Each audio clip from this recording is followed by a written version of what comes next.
how to fix WhatsApp call unavailable problem. If you are having trouble making calls on WhatsApp, these are the steps that you can follow to fix your problem. So if you're having an issue, first what you want to do is tap on the three dots at the top right and go to your settings.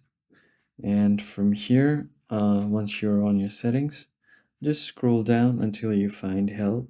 So basically, you have to contact the help and support team of WhatsApp. So just tap on help. From here, go to help center. Here you can find different options on the help center. So if you are having trouble with voice calls, just tap on this option right here. From here, you can tap on voice calls.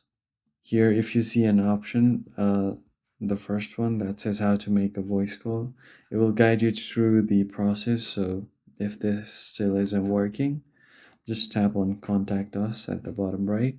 And from here, you can write something like this. I'm having issues with making WhatsApp calls. Please help me to fix the issue.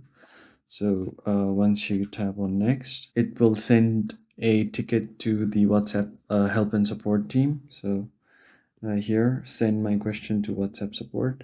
Just tap on it. And you have sent a message, so your ticket will be sent from here. And you have to note that the ticket will automatically close after 24 hours if you don't if they don't receive a reply from you. So just reply them that you need help with your calls. They should be able to help you and solve the problem. So I hope this was helpful, and I'll see you on the next one.